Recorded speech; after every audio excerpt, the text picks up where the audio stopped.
Islam an African religion or a white, pale, Arab religion? So, ever since this debate has been set up, the Allah team has been trying to control the parameters of this debate. They want to keep me talking about black Arabs, if there is such a thing, right? I think it's an oxymoron. The Nation of Islam was set up by white supremacist Masons, Illuminati Masons. The Nation of Islam is being controlled by the Jesuit order of the Catholic Church. I make those claims here today, and I'm here to prove it. I want to bring on the brother to Islam.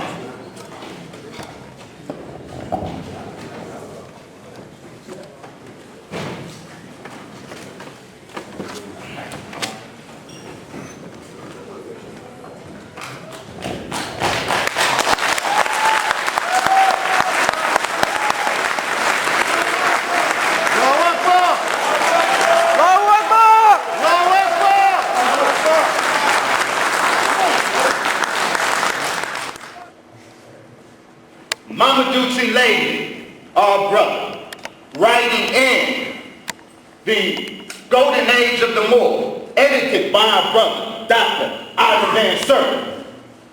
Brother Lady, in this article, Africans in the Birth and Expansion of Islam, he asks a question that we will answer today. He says, ironically, though the origins of Islam are rooted in the African tradition, and the growth of the Islamic Empire brought forward by the genius and might of African Muslims, as the 20th century comes to a close, Islam is associated more with the Semitic white Arabs. How did this come about, Chilean asks? Well, Dr. Yusuf bin Yakinen gives part of the answer. Come on. He says Africans were involved in Islam's creation, but the Muslim Arabs have been for some time recently teaching a sort of religious history in which the indigenous Africans find themselves omitted from the historical role they played in Islam's origins. I submit today, and I'm here to prove that the white Arabs are not the only ones perpetuating this false history. The white Arabs not the only ones trying to omit the African from his role in the creation of Islam. No, the white Arab has a co-conspirator tonight. Yes, sir. The white Arab has a representative tonight. Yes, sir. Who are trying to sell you their lies. Woo! That's right. That's right. Tonight, we say clearly that we don't buy the white Arabs lie. That's right. Nor do we buy it from their black flunkies. That's right. Here tonight. Yes, sir. All of them will have to deal with the facts on the ground. Deal with the data. Now, my brother, Natural Tahuti, he has a strategy. And it's clear he has not changed his strategy. His strategy is to employ red herrings, distractions. He wants to talk about the black woman being God. We can set up a debate on who is God. You want to talk about the origin of the Nation of Islam? Let's schedule a debate on the origin of the Nation of Islam. But this debate is whether Africans created Islam or white folks created Islam. That's right. That was the agreed upon subject. That's but right. The strategy is still the Dunkin' Donuts. That's right. The strategy is to talk about everything but the subject. That's right. That's right.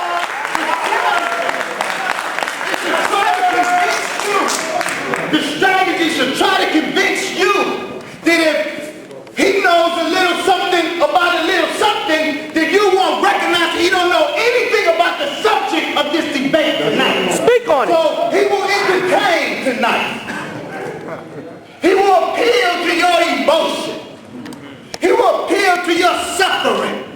but he won't bring any irrefutable data to support the claim that these white folks created Islam.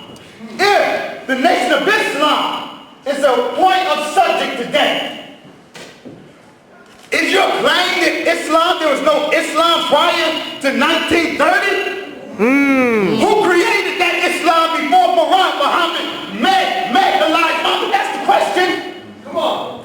Who created Islam before 1930? There was Islam in the world before 1930. That's right. Who originated? Those black folks or those white folks? That's the question. And even though you invited me to dance with you all over this building, even though you want me to run around the world with you because that's your strategy, I won't play that game. Any debate you want to have, set it up. But tonight, we want to know, did black folks create Islam or did white folks?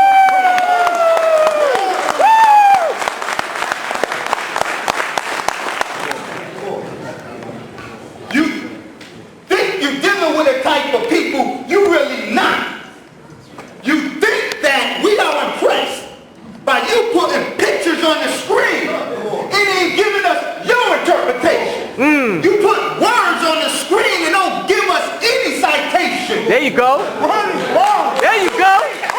There you go. The scholarship is putting photos on the screen and telling us what it means. Don't tell me your interpretation. There you go. Give me the documentation. Speak on it. But I know who trained you. And I gotta say that will work with Ali Bey, but that ain't working up in here tonight. There you go. There you go. He mentioned Hadith. I would like to see you bring some Hadith. And let's deal with it. But you don't give me anything to deal with but your speculation. Was Muhammad black or white? A careful examination of history reveals that the Prophet Muhammad was of the black race and was black in complexion. We ain't trying to know. When I put quotes on him, I tell you who said it and where you can find it. He put words on there and just leave it at that. Don't tell us who said it. Don't tell us where we can find it at. Who you think you're dealing with?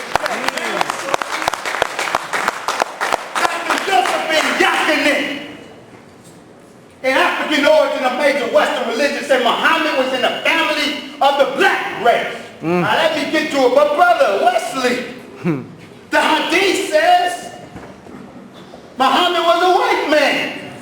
Anas ibn Malik said, I had hoped he would quote. It would have been fun of doing this. Anas ibn Malik, in his Hadith, the Hadith that they love to quote, said, referring to Muhammad, this white man referring on his own. Oh, the Hadith said Muhammad is white. Brother Wesley, you're wrong. No, you are wrong. Anas ibn Malik also said, the messenger of Allah, giving a description of him, a physical description of him, said, was a medium stature, neither tall nor short, of goodly build. His hair was neither curly nor completely straight. He had a dark brown complexion. How can he be referred by the same man as a white man and then described by that same man as having dark brown complexion? Is there a contradiction? Yeah, you are the contradiction. The contradiction is you are trying to act like you are teaching Islamic history